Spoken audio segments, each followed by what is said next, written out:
O negócio é o seguinte, mais uma vez com vocês, o privilégio de poder conversar um pouco sobre negócios.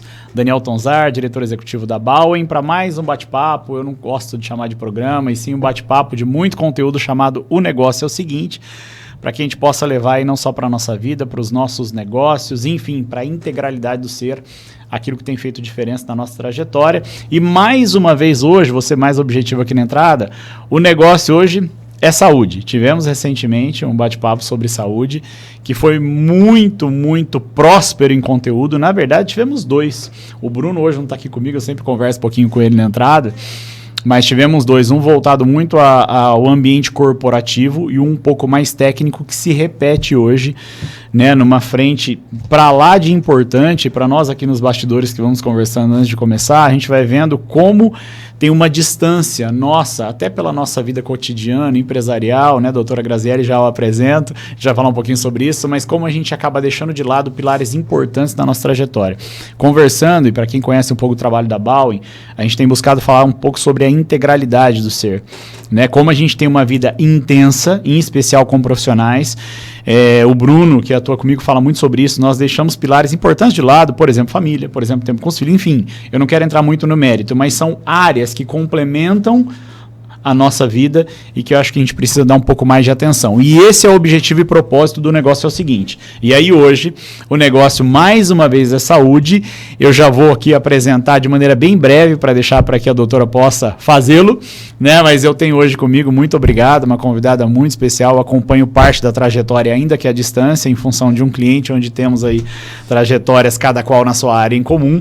Mas é a doutora Graziele Vendrame, médica gastroenterologista. Para quem se lembra, nós tivemos aqui o doutor Alberto Toshio, o doutor Gilberto também como gastroenterologistas, e hoje tenho o privilégio da doutora Grazi, posso chamar assim, doutora? Claro. Médica gastroenterologista e endoscopista, mais de 10 anos de atuação, me corrija se eu estiver enganado, também membro titular do GEDIB, eu vou deixar você comentar um pouco depois, que é o Grupo de Estudos de Doenças Inflamatórias Intestinais do Brasil, entre outras atribuições. Eu já vou convidá-la a participar. Doutora, muito bem-vinda ao Negócio Assim. Obrigada, Daniel. Obrigada mesmo. Gostei do convite.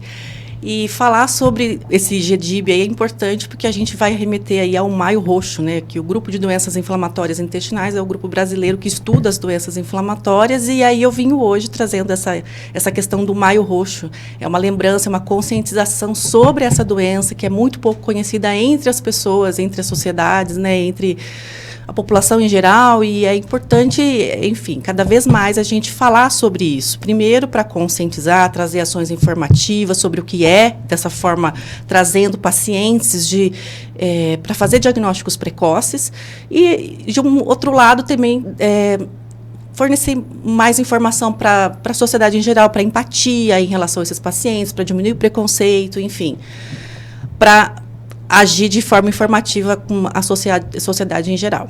Trazer consciência, então, né? Se eu estou entendendo Exatamente. Aqui, pelo menos vai ser um bate-papo bem interessante. Agora eu me volto aqui, a doutora. Maio Roxo, inclusive, está com a me corrija se eu estiver enganado, a camiseta. Exatamente. Visibilidade. Desculpa, deixa eu... Isso mesmo, é a visibilidade do Maio Roxo. A gente usa, em geral, nos ambulatórios, do SUS, enfim, tenta falar isso em consultório, de forma aberta, porque é uma visibilidade mesmo. As doenças inflamatórias intestinais eram raras antigamente, mas no Brasil, em função de várias coisas que a gente vai acabar falando, industrialização, enfim, estilo de vida, aumentou. A incidência hoje, ela deixou de ser uma doença rara, ela é uma doença agora de alta incidência, em torno de está aumentando a porcentagem, em torno de 1% da população, ou seja, a cada 100 pessoas, uma vai ter doença inflamatória, o que para doenças, em falar em saúde, isso aí é um número grande. Não, é bem significativo. Desculpa, Sim. Agora eu vou começar algumas perguntas aqui como leigo, tá? Sim. Mas antes, claro, quem nos ouve sabe que a gente tenta pelo menos fazer uma pauta, embora o tempo seja muito curto, né? A gente conversou aqui nos bastidores de maneira muito rápida. Mas eu conheço, de novo, né, um pouco por acompanhar o trabalho, por exemplo, como endoscopista que você exerce na gastroimagem, e agora falando como uma médica do segmento, uma gastro mesmo, vou falar bem como leigo mesmo para quem está nos ouvindo. Tá? Sim. Eu comecei a ouvir, me corrija se eu estiver enganado, muito sobre essa questão de doenças inflamatórias no período pandêmico. Como começou a evidenciar, olha, você está com o corpo inflamado, olha. Isso tem a ver, o que é na verdade isso? Para quem é leigo, tá? Para mim, o que é essa questão inflamatória? Do que a gente trata quando a gente fala isso? Quando a gente fala de doença inflamatória intestinal, a gente está falando sobre duas doenças especificamente, que elas fazem parte do espectro doença inflamatória, que é a doença de Crohn e a retocolite. A doença de Crohn é uma doença autoimune, assim como a retocolite é autoimune, desregulou o sistema imunológico, começaram, por vários motivos, o sistema não reconhece como próprio e começa a atacar várias vias inflamatórias desse intestino, desse trato gastrointestinal de um modo geral. O Crohn ataca da boca a região anal. E a retocolite, ela foca mais na região de cólon e reto. Mas também há manifestações extraintestinais dessa doença, né? Que pode acometer a região ocular, a pele, a região de articulações, com dor crônica. Mas, em geral, é uma doença bem específica quando a gente fala de inflamação, ou seja, uma doença há muitos anos conhecida, mas que era considerada raro, mas o estilo de vida do brasileiro mudou e isso vem acontecendo as doenças autoimunes, e entre elas a doença de Crohn e a retocolite. É engraçado, porque assim, quando você coloca isso, é uma mudança pelo que você fala significativa. Opa, até então, ou era pouco difundida, vou falar como leigo, tá? Então, quando você fala isso, eu entendo o seguinte, ou era pouco difundido, ou é porque, de fato, a gente teve uma mudança significativa prática, ou seja, não existia em percentuais tão elevados e passaram a existir. Dito isso, independente de qual é o cenário, o que ocorre quando a gente fala que, a gente comentou aqui nos bastidores, né? Por exemplo, alimentação, estilo de vida, como que é isso na prática? O que mudou tanto, assim, um pouco a gente sabe, mas de uma maneira mais, talvez, para o leigo tá ouvindo, o que tanto mudou em nós para que a gente possa chegar em 1% para mais desse tipo de situação? A gente mudou o estilo de vida, né? Deixamos de fazer a caminhada rotineira, a gente usa carro, a gente deixou de fazer exercício físico naturalmente, a gente começou a ser sedentário. A industrialização trouxe os ultraprocessados, que é uma alimentação mais barata, mais de fácil acesso, o cigarro, o álcool em excesso, tudo isso vem aumentando as doenças de modo geral, né? As doenças cardiovasculares, as doenças autoimunes. Isso faz uma desregulação das vias. É o que a gente chama de inflamação. Quando você adota um estilo de vida com muito estresse, com pouca rotina, com pouco sono, com baixo exercício físico, que faz diferença, e você está desregulando o seu microbioma de um modo geral. Você está mudando as bactérias que estão vivendo dentro desse intestino e estimulando a criar vias inflamatórias por agentes, por bactérias patogênicas. Ou seja, uma microbiota de uma pessoa que tem qualidade de vida, que está vivendo saudável, é totalmente diferente de uma pessoa que se alimenta mal, que não faz atividade física, que fuma, ou que tem excessos de álcool, ou uso de drogas, é totalmente diferente. É daí que vem essa questão de mudança do estilo de vida, ou seja, por que tem que mudar o estilo de vida? Para você modificar, você modular o seu intestino, que é a que a gente chama de segundo cérebro, enfim, que faz parte de várias doenças, que já conhecidas e estabelecidas, tanto na gastroenterologia, como na parte da vascular, na neurologia, então ela está bem interligada.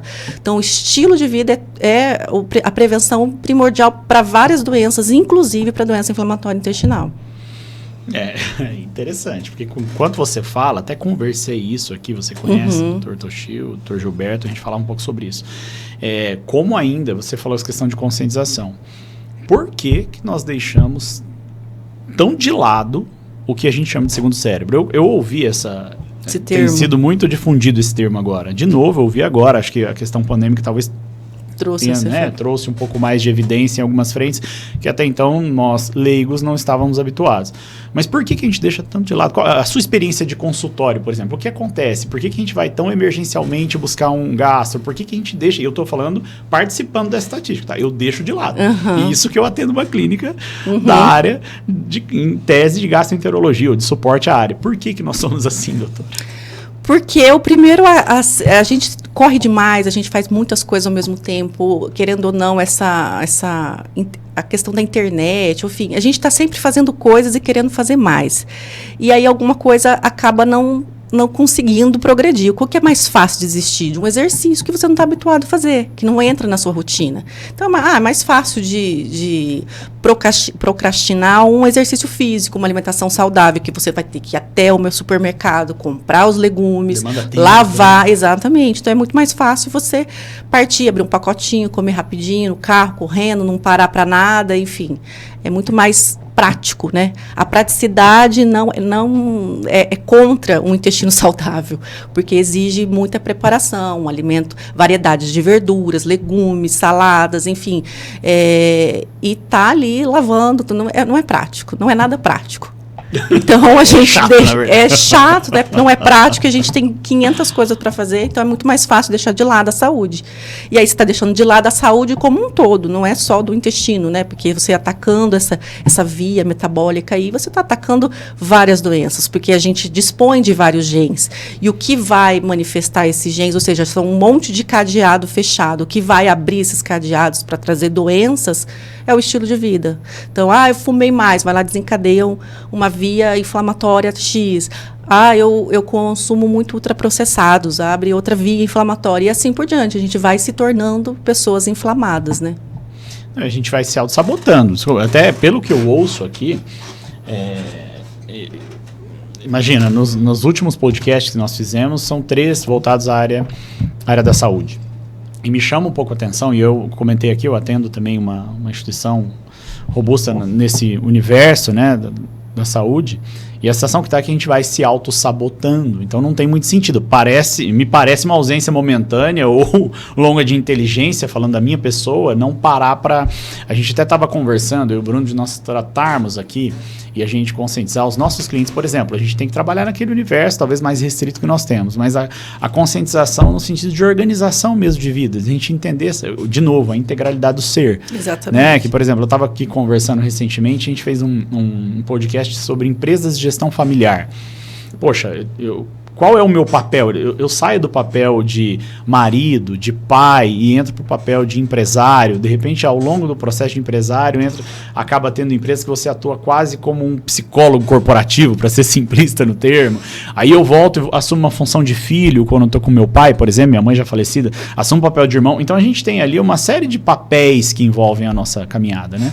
E nisso, a gente começa a deixar de lado, embora sejamos a mesma pessoa, deixar de lado essa percepção, embora óbvia, e também aí a gente conversou nos bastidores, como a nossa condução, de novo, integralidade, a gente deixa de lado. Por exemplo, eu estou sempre atrasado, eu sempre saio correndo o risco de tomar multa porque eu acabo indo além da velocidade se eu não tomo cuidado, não que eu faça isso, mas é uma questão recorrente de cuidado que eu tenho que ter. Isso vem o estresse, e eu estou fazendo essa preparação para te enviar uma pergunta. Por exemplo, a questão do estresse, acho que você comentou isso aqui nos bastidores, repetiu agora.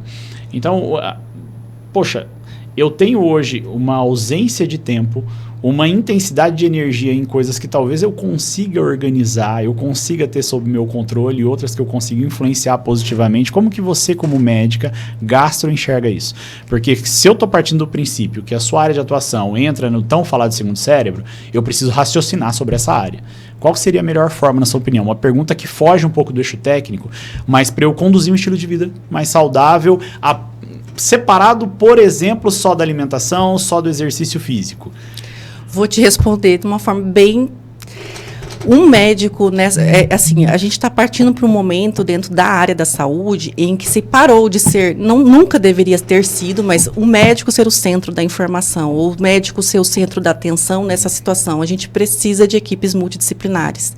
Um bom nutricionista que tenta te organizar a vida. Fala, mas eu não consumo chicória, por exemplo, é muito bom para o intestino, funciona bem, é rico em inulina, facilitaria muitas pessoas constipadas. Mas eu não gosto de chicória. Aí o médico fica meio, você não gosta de chicória, então peraí, um nutricionista faz papel muito bem feito, assim como um bom psicólogo, porque assim, muitas vezes eu vejo na clínica, ou seja, eu absorvo muito daquilo, o paciente se queixa, principalmente em algumas doenças, entre elas a síndrome do intestino irritável, que é uma outra doença dentro da gastro, que tem muito a ver com o aspecto de estresse emocional, o estilo de vida ali local. E a gente não consegue atender essa demanda. A gente vê o paciente sofrendo, então a gente precisa, e o paciente tem que ter essa consciência. Quando ele fala, precisa de um psicólogo, não é porque está ficando louco, é porque a gente precisa desabafar. Eles vão lá muitas vezes para desabafar. E a gente sabe que a gente, com muito pouco tempo, não consegue dar atenção a isso, porque a gente está focado no diagnóstico, no tratamento. Então a gente precisa de uma equipe multidisciplinar. E talvez as pessoas de fora, ou seja, o paciente também, valorizar isso que a gente está falando. Mas a Nutri só passa aí. Não, mas talvez você precise de um bom nutricionista para te orientar no seu dia a dia, na sua organização. É isso que ela vai fazer, entendeu? Quais são as estratégias para você ter uma alimentação saudável, para não ganhar peso ou para reduzir peso, enfim. Um bom psicólogo para te ajudar a se autoconhecer, entendeu? Hoje a gente sabe que medicação, por exemplo, para ansiedade. O Brasil é campeão em uso, né? E a gente sabe que, alguns estudos já mostraram que a pessoa que faz meditação e tem ali um transtorno emocional leve, né, de ansiedade, depressão, a meditação funciona tão bem quanto a medicação. Mas a gente vai para onde? Para a medicação, porque a gente não tem esse estilo de vida diferenciado, que, querendo ou não, é um estilo mais oriental, mas são coisas que a gente vai ter que repensar. O que é prioridade, né, na vida? A gente vai ter que recortar coisas da vida, tirar coisas que são em excesso e valorizar. Talvez não seja a hora de ganhar tanto dinheiro, talvez não seja a hora de tanto trabalho. Então, acho que valorizar. São pequenas coisas. Acho que a gente vai ter que fazer essa autoavaliação no dia a dia. O que está fazendo bem para mim? Porque, querendo ou não, isso que vai... né, gerar o conflito familiar, é isso que vai gerar também o seu conflito interno com a sua microbiota ou não. Então tem tudo a ver com isso, mudança de estilo de vida. Não, mas que resposta, hein? Porque assim, a sensação que dá é que a gente tem um preconceito, né? Eu vou pro psicólogo, a gente tem. Né? Não sei se quem está nos ouvindo, mas pelo menos, falando pela minha pessoa, não que hoje eu ainda tenha, mas eu já tive esse preconceito de imaginar que, poxa, será que é necessário, será que precisa? E acho que essa questão de autoanálise que você traz é importante, porque vem pro equilíbrio. Né? Eu penso que a gente está um pouco, e aí eu falo pela minha pessoa, a gente começa a desequilibrar a balança. Né? E esse desequilíbrio ele vai trazendo algumas demandas que... tem uma frase que eu estava conversando com um amigo que eu falo, olha, o fato de nós não conhecermos, tá em oculto para nós algumas verdades, não deixam de ser verdades. Esses temas não deixam de ser verdades, né? Então, assim, o fato de eu não conhecer ainda... Então, nesses bate-papos aqui tem sido ricos, porque, de novo, na conversa que a gente teve sobre empresas de gestão familiar... A gente trouxe cada demanda, assim, que você fala, meu Deus, né? E que são questões que parecem ocultas e você se espelha. Fala, poxa, eu vivo isso, né? Eu vivo isso, talvez não trabalhando com membros da minha família, embora eu trabalhe, por exemplo, indiretamente, muitas vezes, com a minha irmã, enfim. Mas você acaba não percebendo pequenos pontos. Então, acho que você trouxe aqui essa questão do equilíbrio, pode falar alto. Eu sugiro... que se você se sente bem aqui no podcast, a gente possa falar um pouco mais sobre isso em função do tempo. Sim. Porque, de novo, o que mais me chamou atenção, e aí para quem nos ouve, é uma questão importante, pelo menos na minha ótica, o que mais chamou atenção em tudo que você me brifou aqui nos bastidores foi a questão do estresse. Porque eu ouço falar muito, embora seja óbvio, você tem que estressar, isso faz mal e tal, mas assim, a condução, o enfrentamento, ir de encontro a como ter ferramentas para baixar esse volume de desequilíbrio emocional que a gente tem com as nossas atividades, que não são poucas. E aí acaba potencializando isso, esse tempo desenfreado que a gente tem com tecnologia, ou seja, o tempo ele está cada vez mais curto, porque nós vamos enchendo a nossa vida com questões muitas vezes desnecessárias. Exatamente. Né? O sono é ruim, enfim. Precisamos de um psicólogo para ajudar a gente até a responder essas questões. Eu já imaginei que você tinha psicologia, que não estou brincando. Doutora, vamos lá. Eu acho assim, nisso tudo que eu ouvi, eu deixei alguns pontos aqui que eu queria te perguntar, porque, de novo, a gente está falando do Maio Roxo. Quando você fala de questão, nessa conscientização de doenças inflamatórias, quais são os principais sintomas disso? Como que você evidencia? Antes de falar da consequência mais prática e pesada, quais são os sintomas práticos para falar, olha, eu realmente preciso de ajuda, ainda que seja emergencial, preciso parar e priorizar isso? De um modo geral, a diarreia crônica, aquela diarreia que dura mais que 15, 20 dias, não é uma diarreia, ninguém deve viver com diarreia, ou seja, número de frequências de evacuações, mais que 3 por dia, fezes líquidas, isso é um sinal que a gente chama de alerta, né? Sangramento nas fezes, nem sempre tem que ter sangramento, mas sangramento nas fezes também, a perda de peso, mas eu estou falando algo que é mais assim, o mais encontrado, né? E quando o paciente chega já com quadro já todo florido, né? Perda de peso, dor abdominal, mas dor abdominal, gás, estufamento, coisas que persistem e que você se incomode, pode não ser normal, né? E constipação também é um sinal. Não é o mais comum que a gente encontra. O clássico, se você for olhar, internet, Google, você vai ver lá diarreia, sangramento, perda de peso, mas, enfim, a gente está falando que a gente quer fazer diagnóstico precoce, então manifestação intestinal é qualquer coisa que te incomode, que está te atrapalhando, não está tendo qualidade de vida. E aí tem que acompanhar, né, procurar um gastroenterologista para tentar fazer esse diagnóstico ou afastar essa possibilidade, o que é grande e importante, né, de afastar a doença inflamatória, porque a gente tem uma janela de oportunidade de tratamento. Antigamente se falava em doença inflamatória, na época ainda que eu fazia residência, coisa assim, a gente via pacientes muito graves, sempre muito internado, uso de bolsa de colostomia. Hoje não é essa a realidade que o paciente vive, porque a gente tem ferramentas que mudou a qualidade de vida do paciente, só que ele tem que chegar em tempo hábil, ele tem que ter um tempo, né, a gente chama de janela de oportunidade, para a gente poder usar os nossos armamentos, porque é uma doença crônica que não tem cura e ele vai ter que conviver com isso. E a partir do momento que ele faz o diagnóstico, ele também não pode assim, por isso que eu falo, às vezes, da multidisciplinaridade, a gente precisar das outras colegas, né? O psicólogo, o nutricionista. Porque a partir do momento que fez o diagnóstico, ele precisa da resiliência, ou seja, aceitar aquilo, porque se ele vai para a internet, ele já está, né, ele se sente muito mal.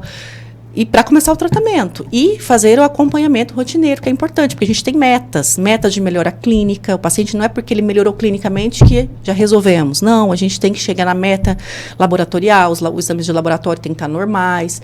E a meta endoscópica, cada vez mais, para a gente prevenir qualquer risco que venha a ter de complicação, né? Que são fístulas, são cirurgias de emergência, próprio câncer de intestino, a doença aumenta o risco. Então, é exatamente isso, só saber o momento de dar o diagnóstico, por isso que a gente precisa saber os sintomas e procurar o gastro, e depois de feito o diagnóstico, aceitar com a maior rapidez possível para a gente poder tratar. Então, não é um caminho fácil para o paciente, a gente sabe, e por isso que o Maio Roxo vem para tentar alertar sobre os sinais e sintomas, para criar empatia da população geral, e diminuir preconceito em tudo isso, né, que é uma paciente que, a princípio, até aceitar o diagnóstico, a gente sabe que na medicina é assim, a gente tem a negação, né? Quando a gente faz um diagnóstico, tem a negação e período de aceitação. Isso pode levar tempo. É interessante. Você falando aqui, eu fico pensando, bem, sempre reforçando que eu falo como leigo, né? E quem nos acompanha muitas vezes é justamente esse público leigo, assim como eu, que, por exemplo, a gente se prepara para tanta coisa. Então, eu preparo minha aposentadoria e quando eu tiver tal... porque eu me preparo e treino, eu gosto de um esporte, eu treino para me preparar para o jogo. Eu me preparo para um vestibular quando eu sou novinho, na quinta série já olho para o lado. Infelizmente é assim como um potencial concorrente, a gente já vai treinando. Por que na saúde a gente deixa de lado? É uma coisa que nesses bate-papos e nesse convívio no eixo médico, até de novo, né? Você conhece minha esposa e também é da área. E mesmo tendo alguém em casa, como a gente acaba assim procrastinando, porque a gente coloca prioridades imediatistas, né? Então, quando você fala, mesmo no sintoma, aí eu vou devolver a pergunta, embora agora pareça óbvio com a sua resposta, o ideal é procurar independente do sintoma, correto? É ter um acompanhamento potencialmente de um gastro e das áreas correlatas, vamos dizer assim. Sim, se você, a partir do momento que você tem sintomas gastrointestinais, com certeza. E aí, assim... Aí é negociável, né? Aí é negociável, tem que ir. Porque existem outras coisas para se pensar, enfim. Mas a partir do momento que você tenha, por exemplo, na parte da gastroenterologia, por exemplo, gordura no fígado, não é tão inocente, né? A gente sabe que isso não é inocente. Antigamente a gente considerava algo inocente, mas não, você tem que investigar. Toda gordura no fígado, ela não é inocente. Ela tem que ser investigada, acompanhada, enfim. Então, e a partir dos 45 anos para fazer a colonoscopia, independente de sexo, enfim, 45 anos é um limite mínimo para fazer, né, a colonoscopia, a não ser que tenha histórico familiar de câncer e a idade diminui, né? Aí, conforme o quadro clínico, conforme a história clínica da família, tem pacientes que com 35 tem que ser feita a colonoscopia. E pensando em colonoscopia, às vezes até muito antes, quando a gente fala de doença inflamatória intestinal, que pode acometer, né? A gente fala de extremos de idades abaixo de 30 anos. Comete qualquer idade, mas a gente sabe a frequência abaixo de 30 anos e nos extremos de idade, na idade mais avançada, né? Idoso, de um modo geral. Então, tem que ser feita a colonoscopia, que é um exame primordial para o quebra-cabeça se formar. Ninguém faz diagnóstico de Crohn ou retocolite sem uma colonoscopia, não existe, não tem como. Na prática, para leigo, eu ouvi isso, né, num bate-papo aqui, mas o que a colonoscopia na prática busca? Em geral, quando a gente fala assim, o Crohn afeta da boca ao ânus, ou seja, ele faz erosões, ele faz úlceras, ele faz acometimento de mucosa, e isso pode acontecer desde a boca até o ânus. Então, por isso que no Crohn é importante a endoscopia também. Na retocolite também, úlceras, erosões, só que são coisas que a gente consegue diferenciar na colonoscopia, por isso que é bom ter um bom colonoscopista que enxergue bem, que faça uma ilho-colonoscopia, né? Não é só o cólon, tem que ser visto muito bem o ilho, porque é onde acomete mais o Crohn, né? A região do ilho colônico ali na transição. E às vezes até um bom colonoscopista descrever quanto entrou dentro do ilho, para sabermos se a gente tem que pensar em outras hipóteses, enfim, para fazer diagnóstico diferencial. Então, a coluna é fundamental. Não se faz diagnóstico de Crohn retocolite sem uma colonoscopia. E muitas vezes sem a endoscopia também é muito importante. O que dá para fazer no mesmo exame. Exatamente, né? no mesmo procedimento. procedimento. Eu queria desmistificar um pouco isso. Já participamos com um colega seu aqui, a gente perguntou, e eu reforço a pergunta para você, para públicos potencialmente diferentes que venham.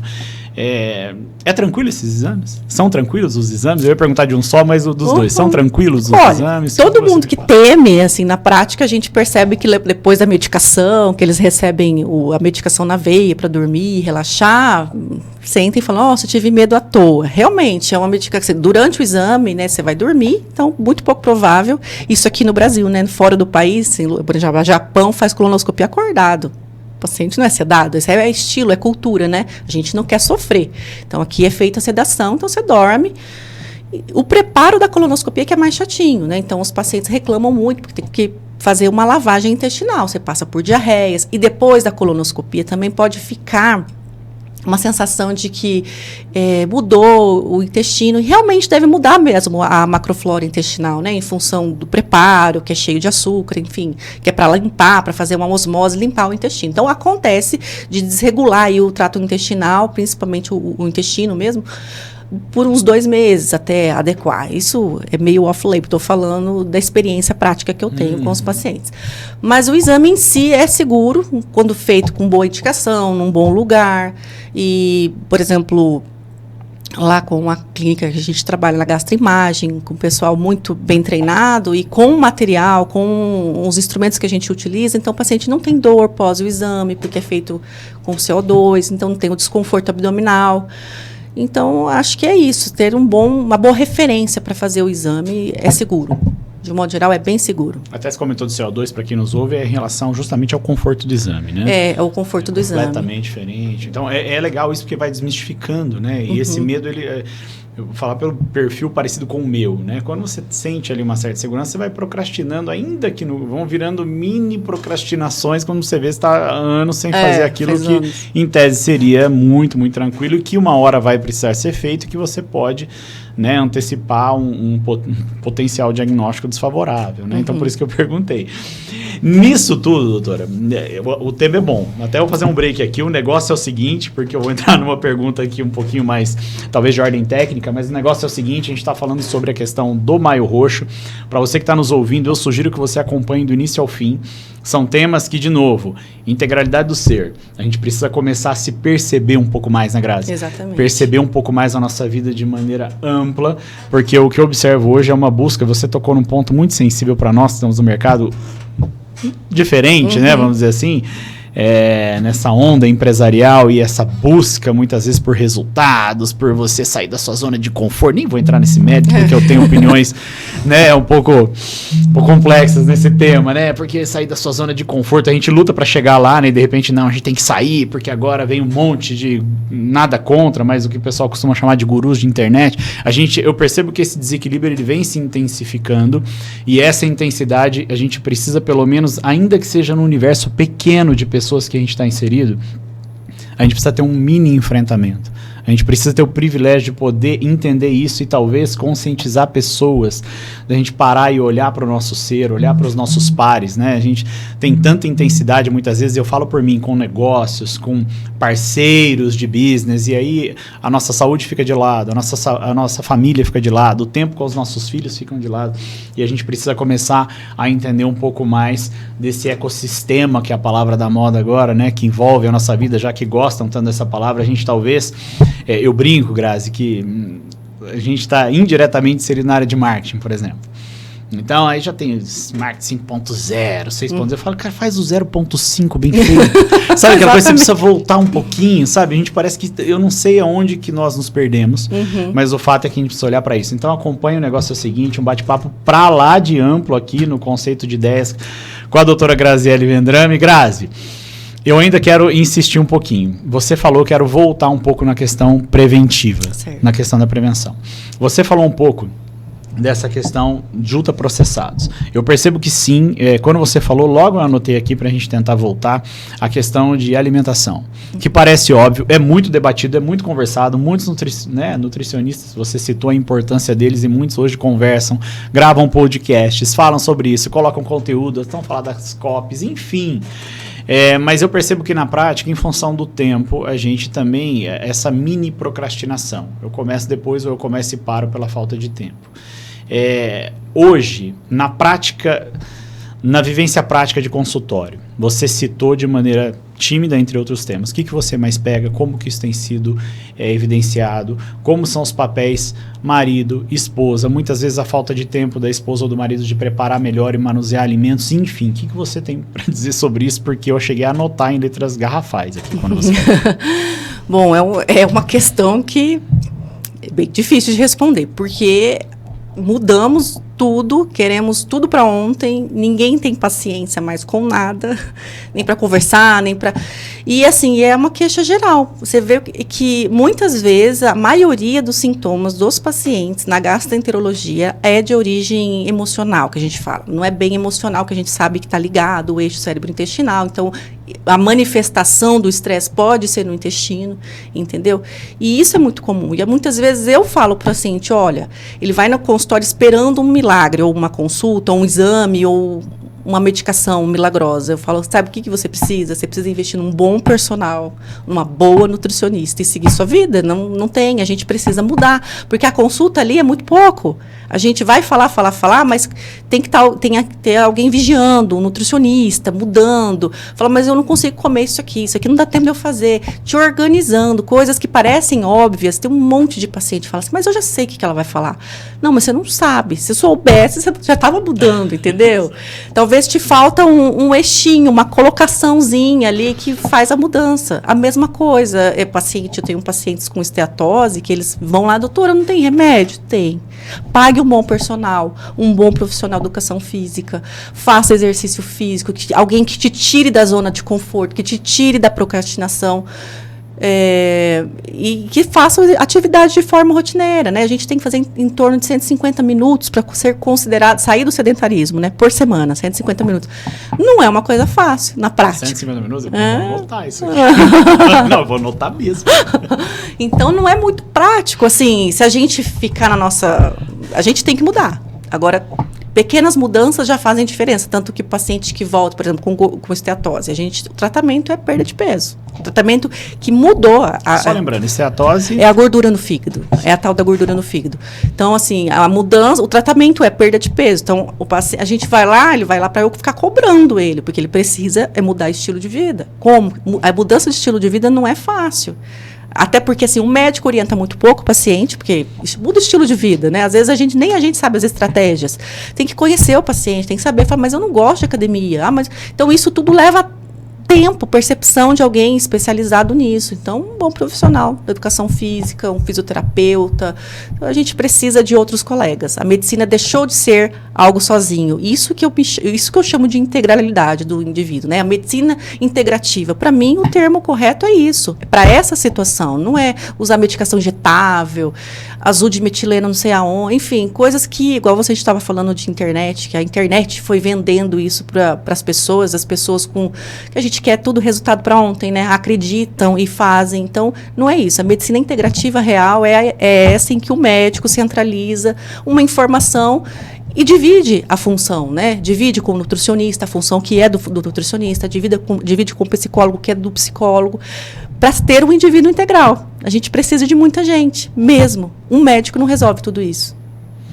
É muito legal. Eu até, um dos motivos da pergunta, dessa pergunta específica de alimentação, justamente. Eu, por exemplo, busco ter essa consciência, né? Minha esposa está agora, inclusive, indo em direção à medicina integrativa e tal, mais focada na pediatria, mas a gente conversa indiretamente sobre o tema. Então, e não adianta, poxa, você trabalha até mais tarde, tem no meu caso, né, um treinamento empresarial a ser realizado, uma reunião após 18 horas, e aí não adianta, chega ao ponto de você sair às 9 horas da noite e parar porque você acaba indo em um lanche, e você se programou para ter um gerenciamento de rotina mais adequado e você acaba se perdendo ali porque não teve a disciplina adequada. Né? Eu não respeitei aquilo que, em tese, eu coloquei como um cronograma ali, né, alimentar, enfim. Mas muito legal entender isso, e aí eu quero, em função do nosso tema, eu já vou para uma outra pergunta que também foi citada, claro que ali no resumo que você fez inicial, e que aí eu tenho visto isso nitidamente com os empresários que a gente atua. Não é de hoje, não é uma novidade o que a gente vai perguntar aqui, mas eu queria pelo menos discorrer um pouco sobre a importância que é o sono. Você falou um pouco sobre o sono. De novo, talvez precise dessa equipe multidisciplinar, mas na sua visão mais, se é que eu posso chamar assim, geral nesse tema, porque cada vez mais, seja por questão tecnológica, seja por preocupações, e aí entra a questão do estresse que nós falamos, seja por uma questão alimentar, e eu tive algumas surpresas nesse sentido, como a alimentação também acaba influenciando o sono, enfim, a especificidade do sono nisso tudo que nós estamos conversando. Então, uma queixa muito comum, acho que entre várias doenças, e dentro do Crohn e retocolite, é fadiga. A queixa mais, assim, muito frequente. Todo mundo fala, tenho fadiga. E fadiga é igual você fala, tenho febre. De onde que vem? A gente tem que sair investigando, né? E sono entra nessa. Muita gente está fadigada, mas assim, a queixa é porque não dormiu. Não teve o tempo mínimo de horas, não conseguiu fazer todo o ciclo de sono, REM, não REM, enfim, não sou dessa área, mas... E, enfim, ou porque ronca, faz a apneia do sono, e não é incomum. O paciente está com fadiga e vai ver, não, mas eu durmo tantas horas, X horas, mas eu acordo cansado. Você vai ver, a parceira refere, ou o parceiro fala que o paciente ronca. E isso atrapalha todo o sono, faz a apneia, o paciente acorda cansado.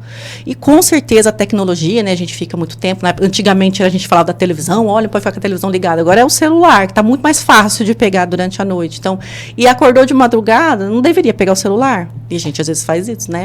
Não consigo dormir, já vou pro celular. Já perdeu todo o sono. Você já entrou numa via aí para acordar, o ciclo para acordar. Então, e alimentação também, comer pouco à noite, né? Para fazer digestão, para evitar refluxo, comer e deitar não é legal. A gente sempre tem que esperar entre 2, 3 horas, uma alimentação mais leve.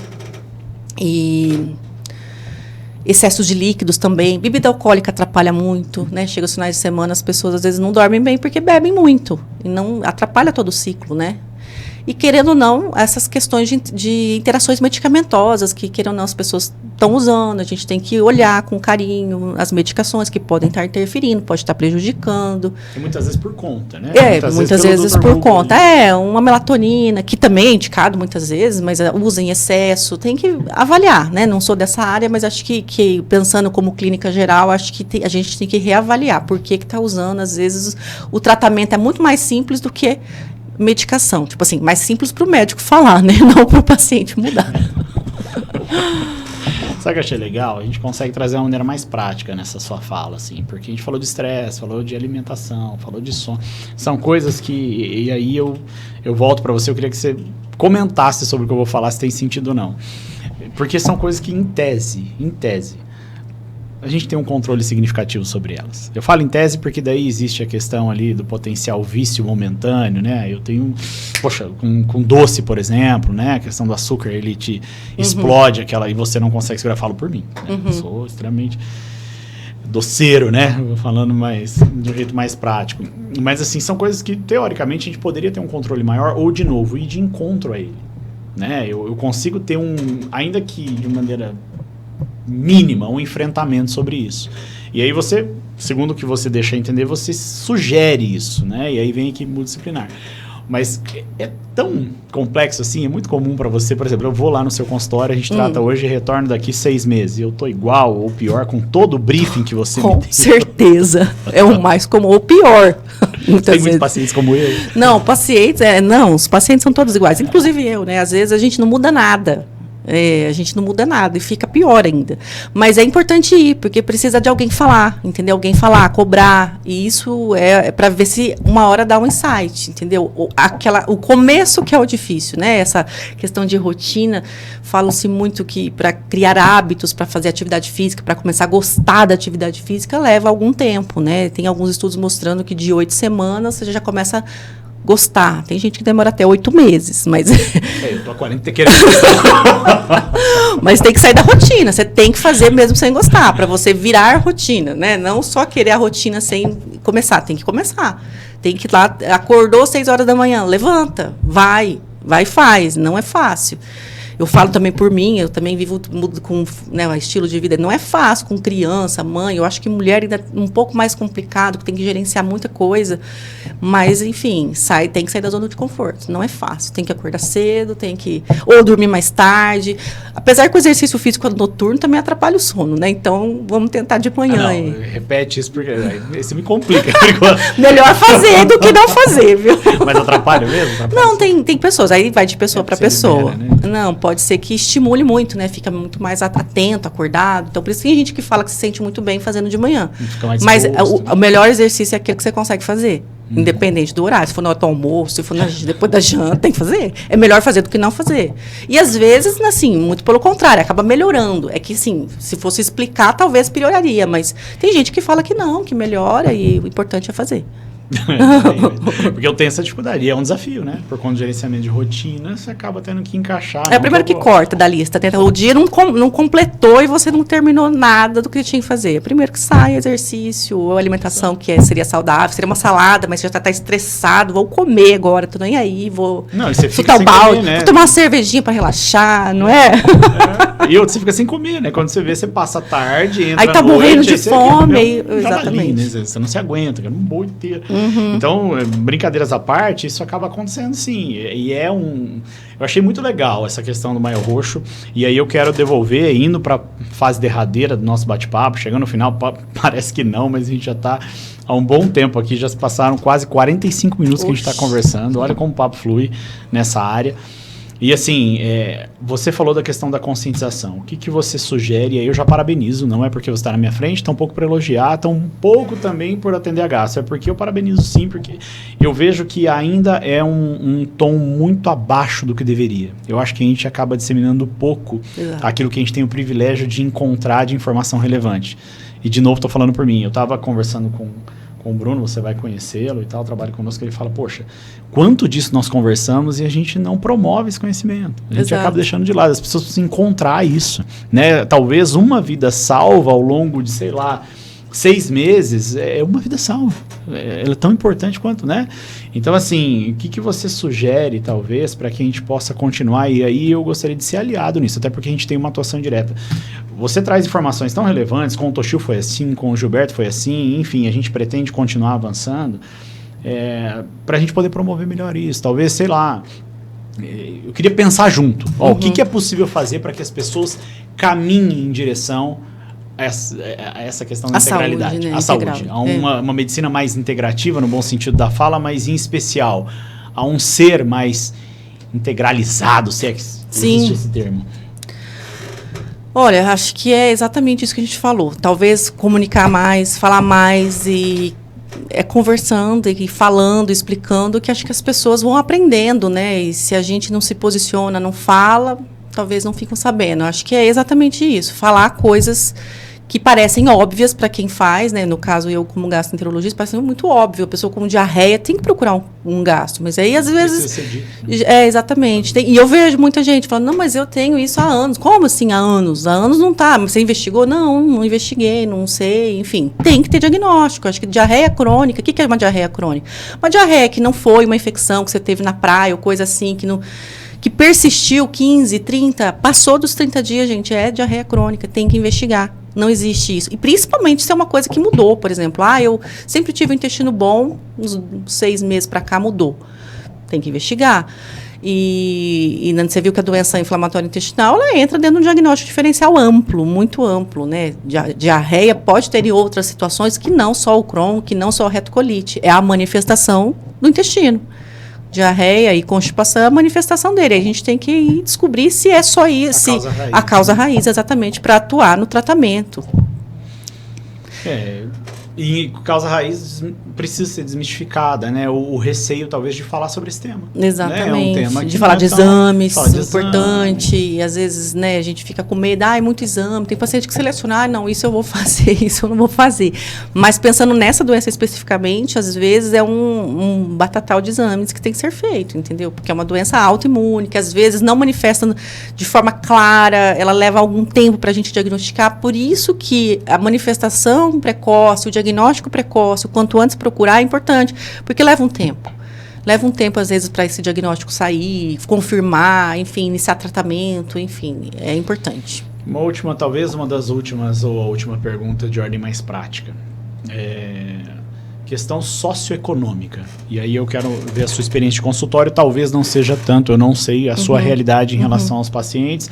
Imagino que com uma representatividade considerável de saúde suplementar, mas assim, o receio em relação a valores, quando a gente pensa em consultas, quando a gente pensa em potenciais exames, isso envolve a parte financeira, e a questão socioeconômica não favorece o momento que nós estamos vivendo, não é segredo para ninguém.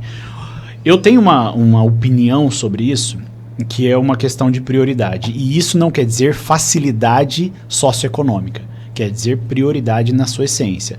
Eu estava conversando com alguns pares, conversa de amigos, né? Falando, poxa, mas hoje você olha para isso, você olha para plano de saúde, você olha para aquilo, tudo é muito caro. E nós temos sim um celular, talvez de última geração ao bolso e por aí vai, sem fazer juízo de valor. É apenas uma opinião que eu estava enxergando ali com um grupo de amigos onde eu tenho liberdade para isso. Porém, esse receio, sob o ponto de vista financeiro, a percepção que eu tenho à distância ou numa vivência indireta no eixo de saúde e também de saúde pública acontece, mas eu queria ver a sua opinião sobre isso nesse universo que você atende, se isso é ainda um ofensor, é ainda uma barreira e se a gente precisa pelo menos pensar um pouco mais sobre isso. Sim, eu acredito que quando você fala, isso eu estou falando agora até um exemplo de uma amiga minha dermatologista. Ela falou que a paciente foi lá no consultório, queria fazer um procedimento, botox, não sei lá, um preenchimento. E a gente sabe que esses procedimentos dermatológicos custam caro, porque tudo é muito caro. E ela falou, olha, só que eu vou te falar uma coisa, essa lesão que a senhora tem aqui, possivelmente é um câncer. E como ela não atende plano, e ela tem que ser tirado logo. E a paciente preferiu fazer o quê? O procedimento estético, entendeu? Ela não quis tirar a lesão com risco, porque a gente mudou o que a gente está vendo como saúde, talvez a gente não coloque como prioridade.